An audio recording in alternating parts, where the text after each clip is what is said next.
morning, everyone. I think there's still a few people joining, but we'll press on. There's a lot to cover today. Welcome to this webinar about Amplified Change's network grant. Unbelievably, this is our 6th network funding round, so we're very excited about that, and we're looking forward to sharing all about it with you. My name is Liz Tremler. I'm the head of grant making here at AmplifyChange, and it's a pleasure to be with you today. I hope you can hear me okay, and that everything is working fine in the background.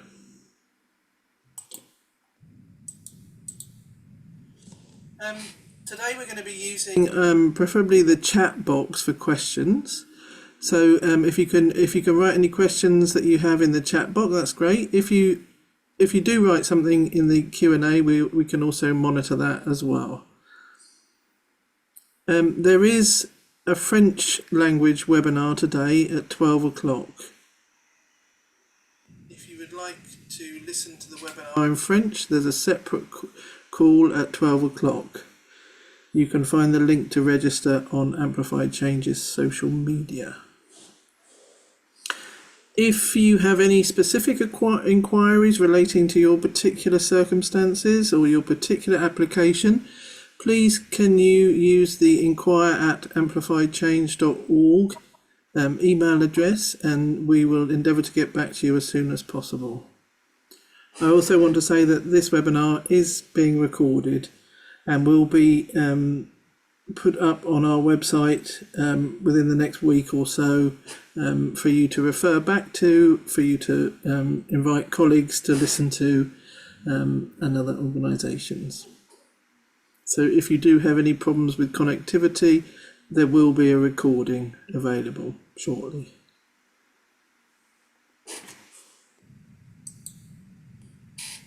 So I want to start with a brief introduction to Amplified Change, then we're going to talk a little bit more about the network grants, and there will be some time for questions and answers. My colleagues, please type your questions and answers in the chat or the Q&A, and my colleagues will read them out, and I shall try and answer them as best we can. As I mentioned, please keep your specific application focused questions ideally to that inquire Amplified Change email account. So welcome to anybody that's just joined. We're just kicking off, and we're going to be talking about Amplified Change's network grants.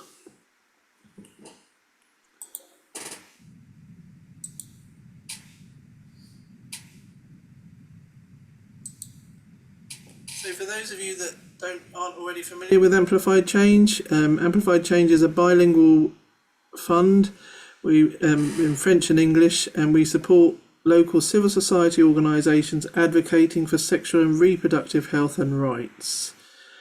We have a very bold ambition to be a global leader in building stronger and more inclusive movements for sexual reproductive health and rights by effectively supporting and amplifying the voices of those who are best placed to lead change. So our vision as an organisation is the full attainment of sexual and reproductive health and rights for all, including women and girls, youth, and vulnerable and marginalised populations. We believe this can only be achieved through building a stronger civil society with diverse organisations who are resilient and work together to form movements of change. I think this is particularly pertinent to the network grant, since we're looking for organisations to be connecting and working together, coming together to form movements or networks within those movements to achieve those advocacy objectives. Some of the values of Amplified Change: we aim to be accessible and responsive, supportive and flexible, open and transparent, demand-led, results-focused, independent from external political pressures. We do have some limitations. We're funded by governments from Europe particularly, and some foundations who do ask us to have fairly good levels of accountability, since it's taxpayers' money that we're using. If you have any questions about any of those things, please do reach out. So Amplify Change seeks to be more than just a fund. After 10 years of grant making, we've seen that it's obviously the number one thing that we can do to support organisations is to give funding. And we do this through competitive funding rounds like this one. I'll talk more about that later. We also seek to support organisations to grow and develop as organisations, and to sustain this growth through targeted organisational strengthening support and flexible funding. So we currently have a programme, for example, on trying to meet the organisational strengthening needs of some of our smaller organisations, and that may be something that you might want to look into and understand more before you start thinking about the organisational strengthening that you might be doing within this project. Knowledge for advocacy is another area. We share. This is much more about us sharing the evidence and knowledge that you as grantee partners might be producing, and the evidence that you're producing, so that we can position you as experts and ensuring that your voices and experiences are heard at all levels of the sexual reproductive health and rights community. This includes potentially participating in some of the dialogue spaces that we organise. We recently held one called Talking About Life Skills more comprehensively. There are others that include that around gender-based violence and safe abortion work, amongst others. So that's one way that we can really highlight the work that you're doing. It's not that we're assuming that work, it's really to raise the name of your organisation as well. So I mentioned Amplify Change is 10 years old, launched in 2014. Since then we've done 56 funding rounds, approved 1,228 grants, and dispersed around £110 million in funding. So the majority of our grantee partners are located in Africa and South Asia. This funding round is also open to some countries from the Middle East and certainly North Africa. And just to flag here that we are a challenge fund. We accept applications on a competitive basis through scheduled funding rounds. I'll talk a little bit more about the eligibility criteria as we go on to the section about network grants.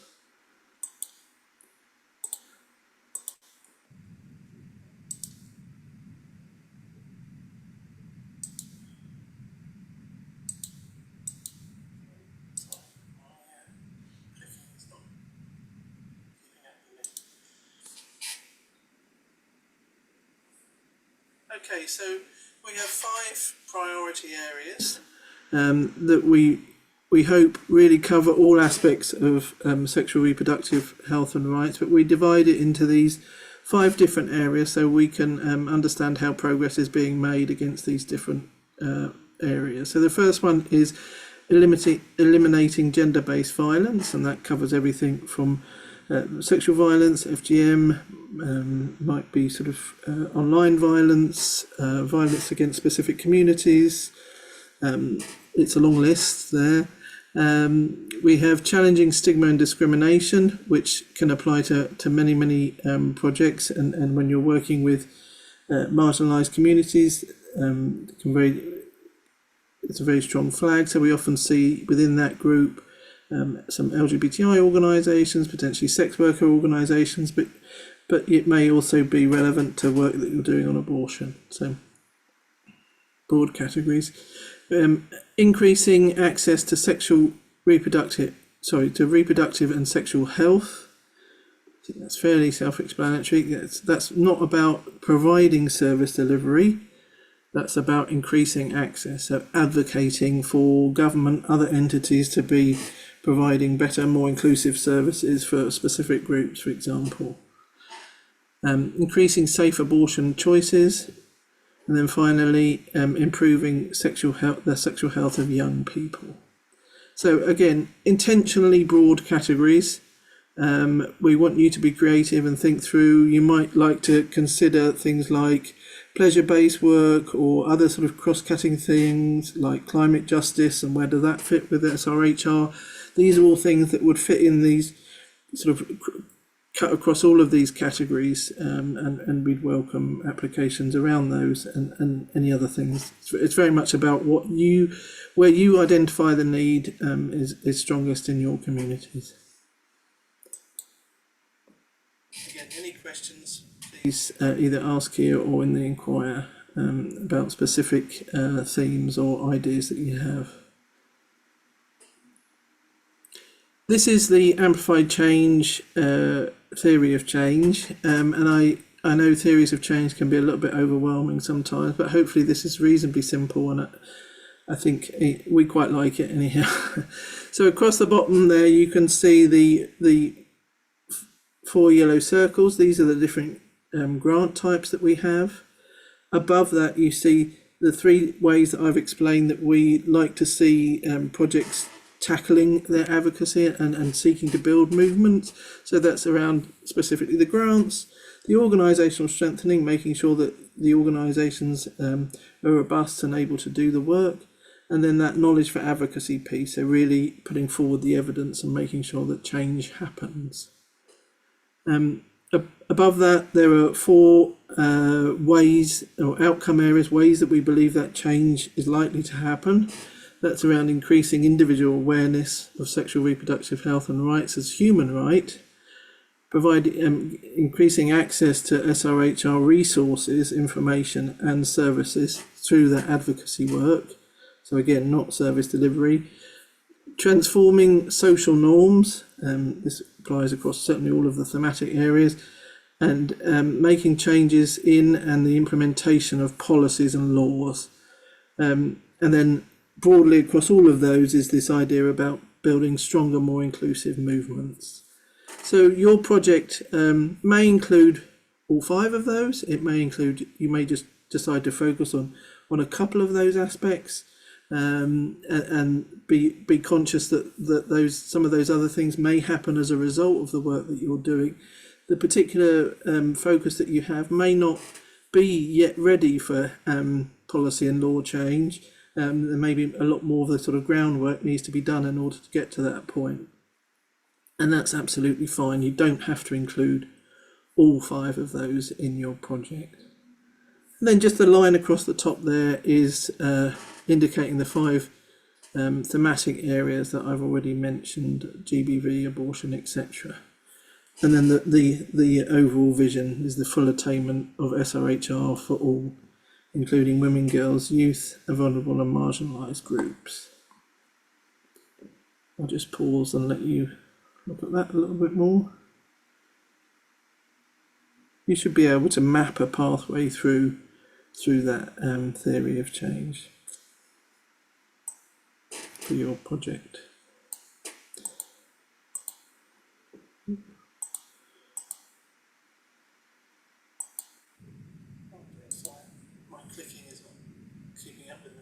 So I mentioned the 4 different areas or 4 different grant types that we have at Amplified Change. The opportunity grants, which are our smallest grant, up to 75,000 for between 1 and 2 years. That's really perhaps targeted with some of the grassroots organisations that you might be working with, perhaps after they've been involved in a network grant. That's a good sort of graduation. We often see lots of applications from network partners.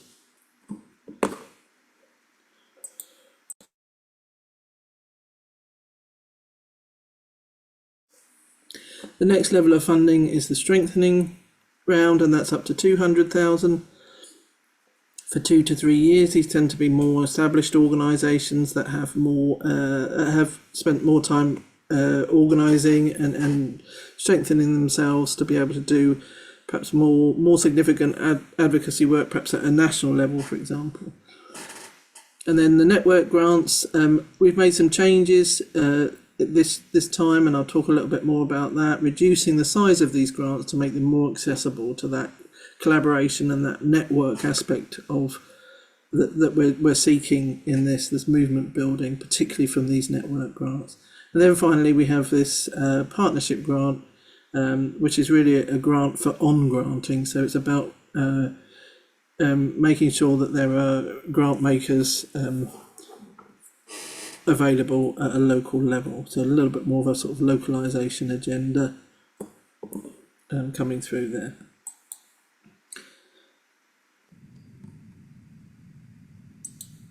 And moving on to the network grants.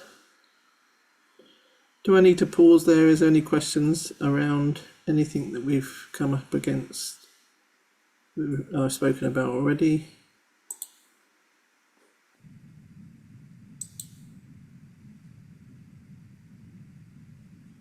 We'll come to the questions at the end if that's okay. I don't see anything pressing. Okay, so what are we looking for in these network grants? As I mentioned before, the network grants should be contributing to the development of these stronger, more inclusive movements, advocating for sexual and reproductive health and rights. They ensure that a movement is resourced and contribute to equitable and effective allocation of resources across the movement. So we're very much looking at the way that you're planning to work as a network, and the way that you're allocating the resources across the network partners, be that in a consortium or through an actual network. We're particularly interested to fund projects that are co-creative, inclusive and participatory.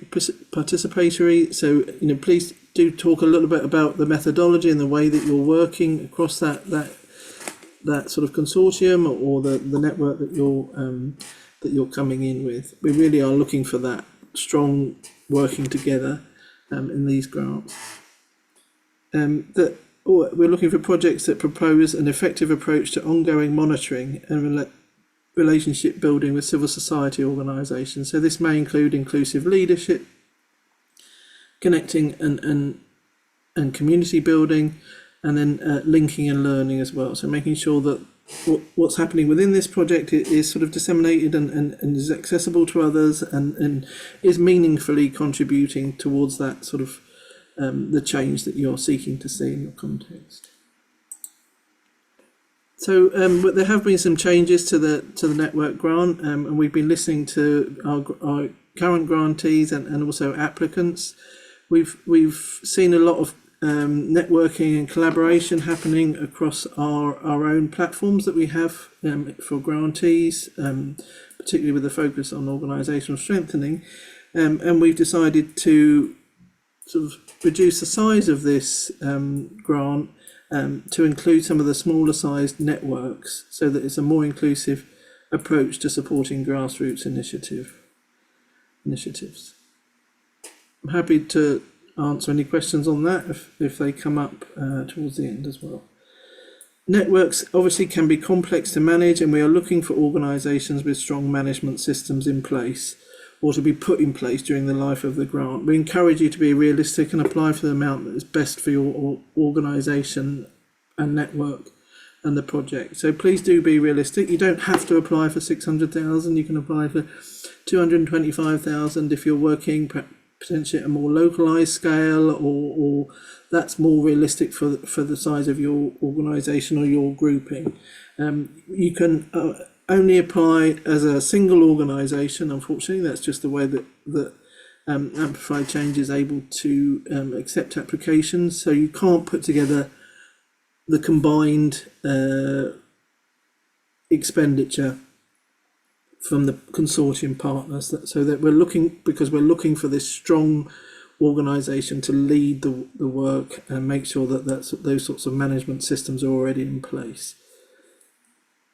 I'm sure that will come up in the Q&A, so we'll talk more about that later, I'm sure, as well. So about the network grant and some of the eligibility criteria, it's all listed on the website, and I very, very much urge you to go back to the website and read through in detail. I've put some of the highlights here. As already mentioned, the grant size can be between 225,000 and 600,000. And the project length, we're expecting to see applications. We will only accept applications between 2 and 3 years, so 24 to 36 months.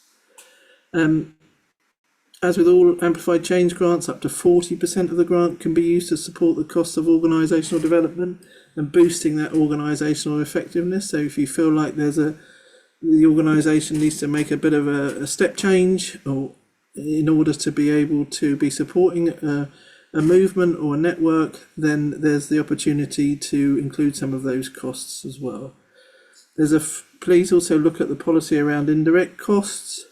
And that's, broadly speaking, that's a 7% flat rate for indirect costs. But please do refer to the guidance on that, because obviously with a network, potentially with various consortium members, that needs to be adequately understood. Organisational and project audits are required, and you'll see a line in the budget that's there for those, and that must be included, or a very good reason for why it's not included in the budget notes. So we fully expect to see those costs. So in terms of the making sure that you're eligible as an organisation to apply, we're looking for the annual value of your network grant not to exceed 50% of your organisation's average annual expenditure over the past 3 years. That sounds, on the face of it, like a complicated mathematical equation, but if I give you an example, if you're applying for £300,000 over 3 years, the annual value of the grant is £100,000. Therefore, as an organisation, over the past 3 years, your average expenditure must be over 200,000. So that's so that your grant size is not greater than 50% of your organisation's average expenditure. We strongly advise you to download our calculator to check if you are financially eligible to apply for this grant, and that's available on the website. I'll show you a picture a bit later on. Applicant organisations can only submit one application as the lead. However, you can be downstream partners on another application. That's fine. The applicant organisations must have transparent governance structures, and will be the due diligence process for these network grants increases a little bit from the opportunity, and certainly from the strengthening as well. So there's a little bit more around the way that you're governed as an organisation, and some of the policies and procedures that we're expecting you to have in place to be able to manage a grant of this kind of size. So a couple of other eligibility points are around where you're registered as an organisation. We're looking for organisations to be registered only in the eligible countries, the countries that are eligible for implementation. If you're registered outside of that, then you will not be able to apply for grants from AmplifyChange. You must have a registration status that enables you to receive funds from foreign sources. In some countries, this can be a limitation, so we're just being explicit about that. If it doesn't apply to your context, then don't sweat it, I think. Does the applicant organisation do you have a bank account? Do you have 3 years of audited financial statements? Do you work on one of the sexual reproductive health and rights themes that I've mentioned? And do you work in one of the outcome areas? So that was the movement building, the policy and law change, the social norm change, the access to SRHR resources, and I'm going to forget the other one. It's on the theory of change. If the project includes service delivery, it's likely to be disqualified. We're not a fund that's here for service delivery. We're a fund that's here for advocacy. And again, this financial criteria that you need to look into to see if you're eligible. So the network grant applications happen in 2 stages. The first is a concept note where you'll be asked about the problem and your proposed solution to the problem, a little bit about the context, and you'll be asked to submit a budget, a work plan, and indicators and milestones, which is our monitoring and evaluation framework, which is really looking at how you're expecting to see change that ultimately contributes to those outcome areas like policy and law change, social law change, etc. The applicant organisation, the network, and any implementing partners, we're going to be asking about that, and so we want you to have done some thinking about who's going to be involved in the project, and to tell us a little bit more about who they are.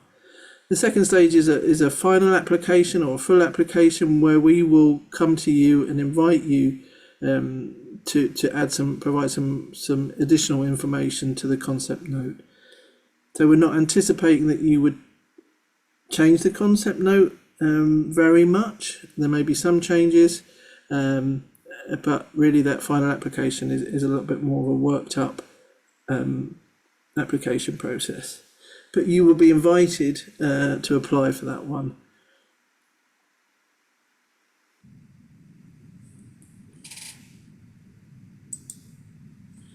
Just to give some sort of indications of the timeline of where the process and how it happens. So step 1, all applicants are invited to submit a concept note through our grants management portal, and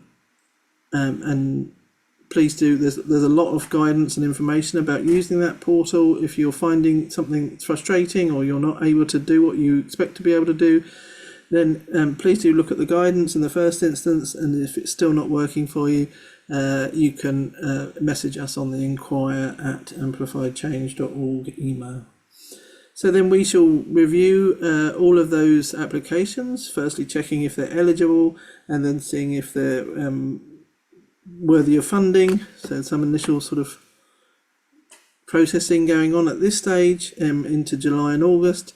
And then we shall inform you if you're successful, and if you're successful, we shall invite you to the full application.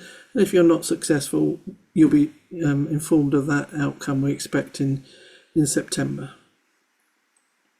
So you'll be asked to submit a full application, and there'll be a window of about 5 weeks to add.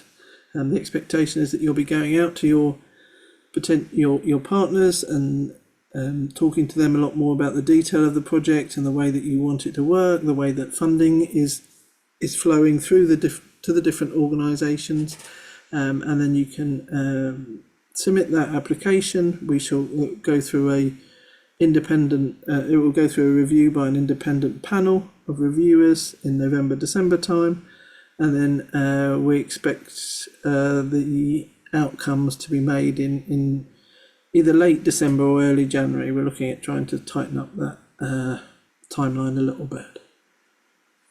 And then you'd move into a process of due diligence and pre-contracting shortly after that. Finally, I promised a view of the financial eligibility calculator, which is a link on the website. When you're in the section on network grants, some of the text is highlighted, and you can click on that, and that will automatically generate an Excel document where you can add the value of the grant that you're seeking to apply, and the duration of that grant, and then we ask you to put in your expenditure in pounds for the last 3 years, and that will let you know whether you're eligible to apply at that level. Again, any challenges, please do reach out. We unfortunately, typically at AmplifyChange, we get a high volume of applications, so we do need to narrow down the field. So we're asking you, if you're not eligible, please don't apply. We don't want to be wasting your time, and obviously it does add to the time that it takes for us to get through all of the applications as well, if there's a lot of organisations that aren't actually eligible. So if you're really uncertain, please do reach out and we'll try and look at your specific case.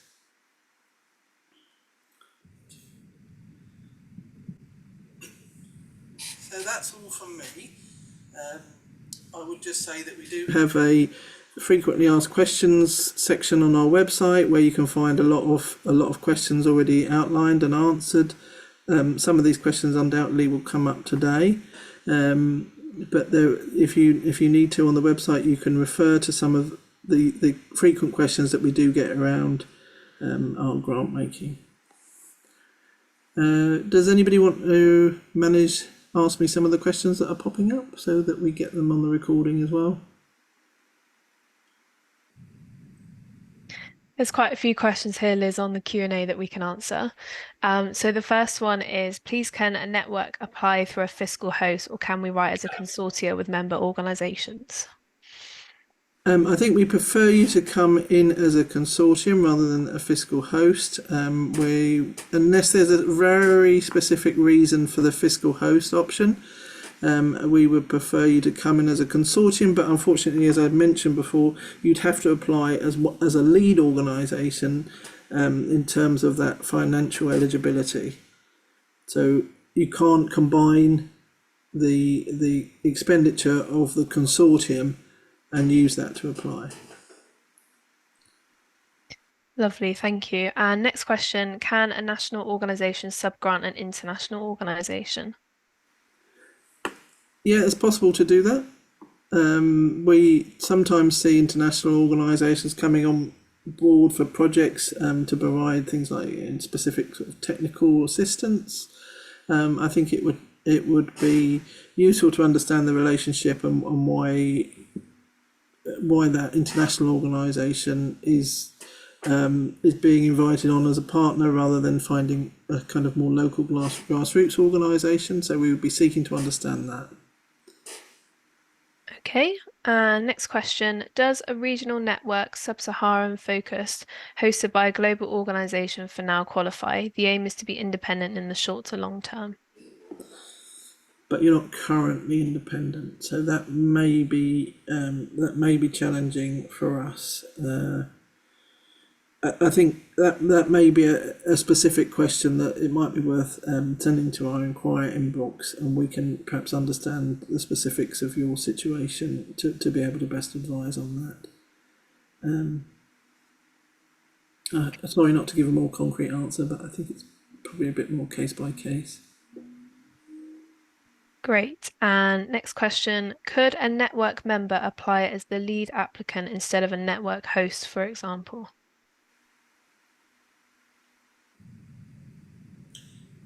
Yes, that's possible. We've seen that happen before. I think the dynamic and the relationships need to be clear, and in terms of the decision making and so on, that needs to be quite clearly understood by the whole network for a case like that. But we've certainly had other examples of that happening before. Makes sense. Okay. Next question, can partnership of informal and startup organisations be supported? Mohammed, I think that's really a question about whether they meet the criteria that I've outlined here and that you can read about on the website. So, does one of the organisations meet those criteria? If so, yes. If not, they may have to seek another organisation that could potentially work with them as a broader network. But that's Okay. Next question, can we consider to devolve grants to community-based organisations because most of the CSOs are in big towns? So you can't, within the network grant, it's much more about thinking about the network and the partnership. It's less about the lead organisation being a grant maker as such. So we would be we would be expecting you to be having established relationships with those community-based organisations and seeking to move the funding to them for specific work. That work can also be to support their needs as well in terms of staff or other sort of organisational strengthening needs that they may have as well. Okay. Question from John. What is the budget ceiling for a single proposal? So hopefully you have the answer to that already, John. But the range for proposals in this funding round is £225,000 up to £600,000. So you could apply for £600,000. This is a bit of a longer question. So, in Uganda, which is our headquarters, the KAL network covers 70 districts with 10 CBOs per district, with a total of 700 CBOs. Is it possible to apply and subtract these CBOs to implement? I think in principle, yes. If you have any specific questions about that, then please reach out. You may decide that you don't want to work with 700 CBOs because what each of those organisations get isn't necessarily going to move you forward in terms of your advocacy objective. You may decide that you only want to work in specific areas of Uganda, for example, or for organisations that are focused on working on a specific theme. So I think, have a think about what's the best way for you as an organisation to work. Thank you. Question from Michael. Can NGO founded in East Africa working with smaller CBOs in East Africa but with fundraising offices in the UK qualify? I think if all of your governance is in East Africa, then that makes sense. If you have governance outside, then that might be a little bit more confusing. But again, reach out for that specific case if you don't feel that I've answered your question. You may have already answered this question, Liz, but one from Raphael. Do you fund nascent organisations? We absolutely do fund nascent organisations, particularly in our opportunity funding round. So you don't need to be registered in that funding round.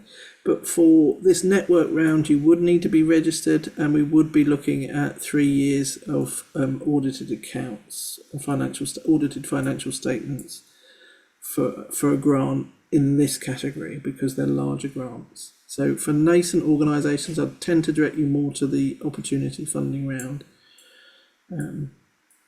which is probably not likely to be another one until 2025 from AmplifyChange. But watch this space. Another question from Joyce. Can an organisation apply as a lead partner and at the same time apply within other consortiums as just a partner? Yes, I think you probably wrote that before I said that. So yes, you can do that. So you can only be a lead on one application, but you can apply within consortiums as a partner. Okay. So another question, my organisation wants to partner with other organisations, media organisations, to increase advocacy on SRHR in my country. Is this eligible and how should we address this in our application? Yes, it is. Please do partner with a media organisation. That's great. You will be asked to share with us who you're partnering with and who you're thinking and why. So if the focus of your work is sort of social norm change, for example, through mass media, then that would definitely be a great partnership to have. Great, thanks, Liz. Another question from Peter. Can one apply for both a project grant and institutional strengthening grant?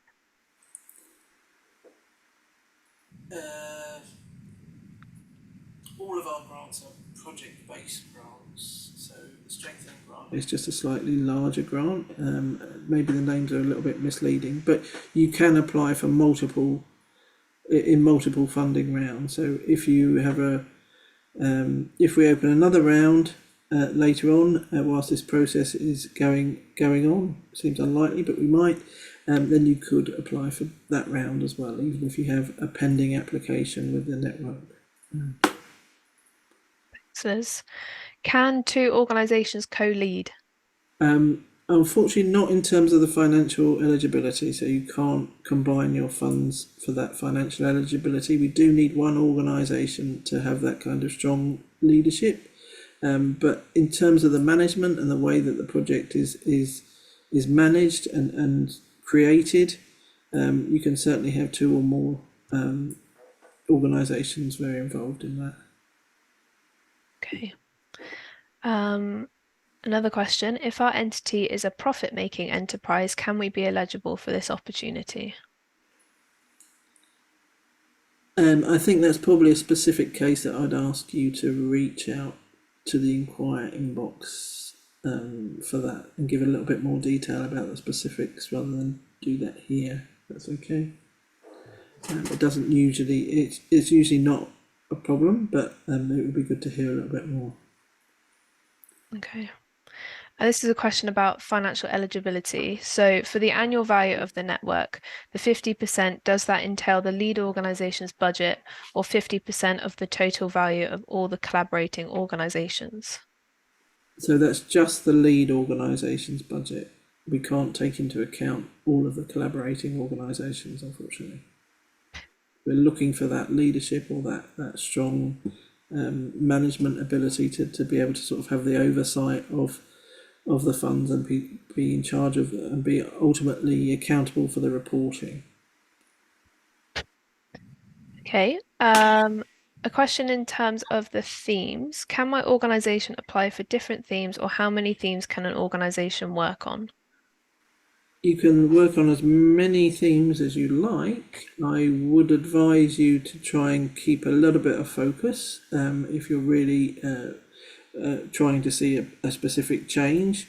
However, we know that these things, there is a lot of intersectionality and things don't happen in isolation. So if you feel that it's more appropriate to work on one or more themes, then that's absolutely fine from us.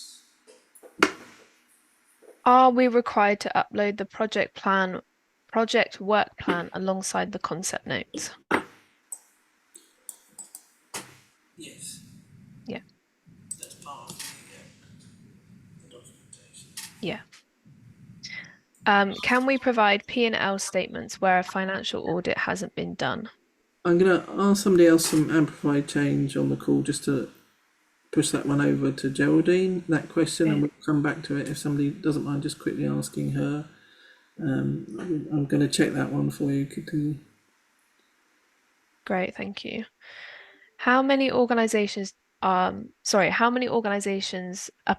on average? How many grants are likely to be made under this call? So that's a good question, Romy. I think in the last network round we had around 400 applications. It was for a slightly higher amount, so we're probably expecting a bit more on this, and we're hoping to make somewhere in the region of, depending on, because it's quite a large bracket, somewhere in the region of about 35 grants perhaps. Okay, a question from Matthias. What is the overall funding envelope, or how many grants you like to give out? Oh, sorry, we've just replied that one. We have just replied that Just one. replied to that one. I think it's around 10 million is the overall funding envelope. So, yeah. Thanks. Okay. Thanks, Matthias. We are a regional network in 4 countries, and the eligible countries are not registered. Can the network secretariat be based in a different country and be eligible? We're a regional network in 4 countries, and the eligible country chapters are not registered. Okay, can the network secretariat be hosted in a different country and be eligible?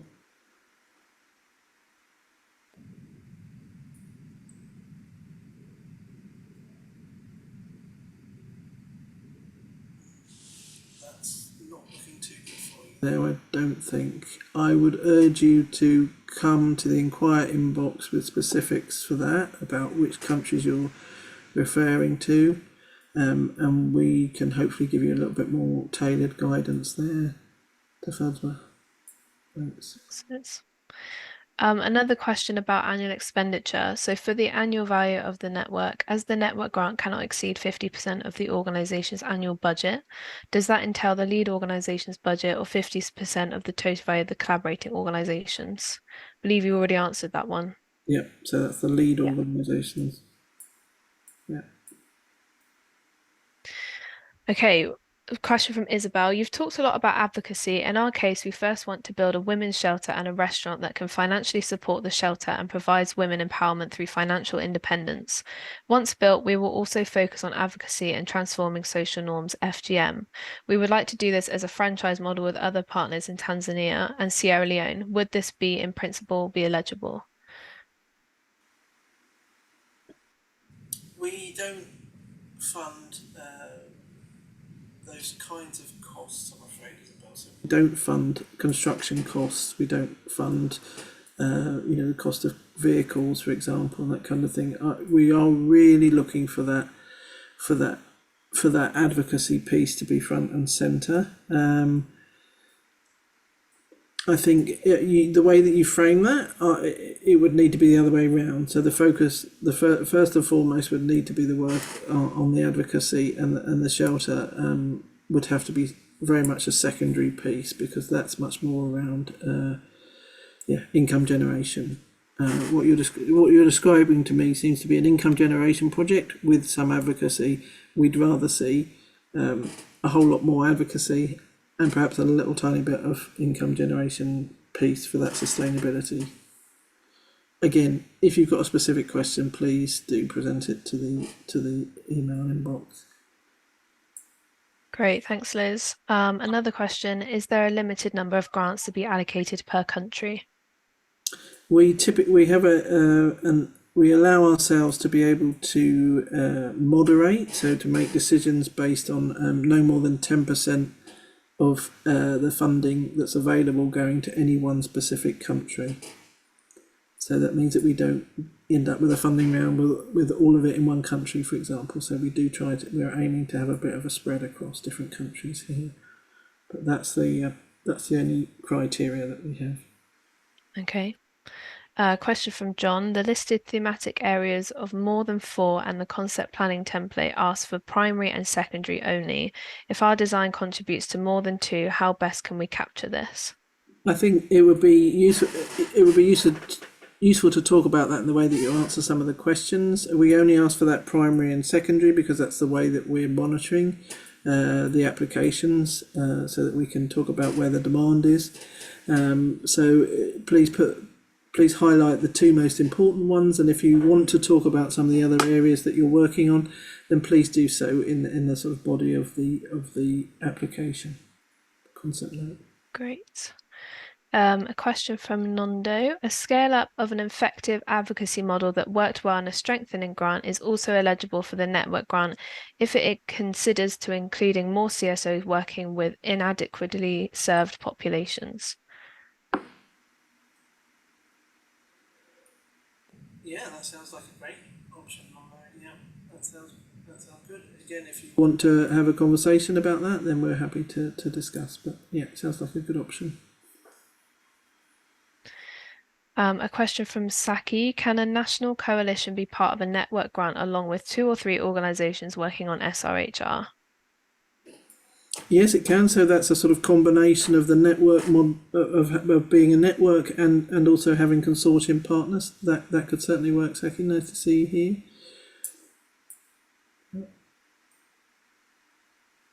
Okay, last few. Question from Ruth. Can the grant support a shelter to house survivors of unsafe abortion? I think really what we're looking at, Ruth, is around the advocacy to make sure that that service is provided in a more sustainable way. This grant is only for 3 years. What happens to that shelter after this grant? So I think really we're looking at supporting the work to make sure that that's happening in a more sustainable mechanism, if that makes sense. Yeah, please reach out if that's not clear. Okay. Just going back to the P&L statements where a financial audit hasn't been done, we haven't heard from our FRT team about this. So if you can email the inquire inbox, we'll be able to get back to you on that one. And then final statement from Matthias. The guidelines don't allow for on-granting, sub-granting. It is silent about financial prizes for outstanding work. Such activity allowed to reward advocacy achievements. Liz, did you have anything to add with this one? Yeah, thanks, Matthias. I think that we do want to see funding flow through so whether that's about supporting the implementation of activities of those sort of downstream partners or network members, whether it's providing some salary costs or some of the sort of core costs for those organisations, that's possible, but not in grants as such. The idea of prizes is an interesting one, and that's certainly a possibility, I'm sure. Yeah. Happy to discuss that in more detail if that's useful. Question from Resty. What's the minimum number of network partners required? No minimum, no maximum. It's really up to you and what you feel is the right way to approach the issue in the situation that you find yourselves in. Okay, and looks like our last question so far. So, question from Peter: is it possible to fund subnational work aimed at creating a case for future national advocacy? Yeah, sure. That's no problem. Subnational is fine if you feel that's the right approach to take on a specific piece of work that you want to do. Okay, that looks like it for questions, Liz. Thank you for answering those. Amazing. Well, thanks to everyone for joining. It's always great to hear your questions and to be here to be able to answer them. Hopefully you've got the information you need, or you've been signposted to where to find that information so that you can make a decision about whether to go ahead with your application and the specifics of an application as well. So thank you all so much for joining. It's wonderful to have so many people here.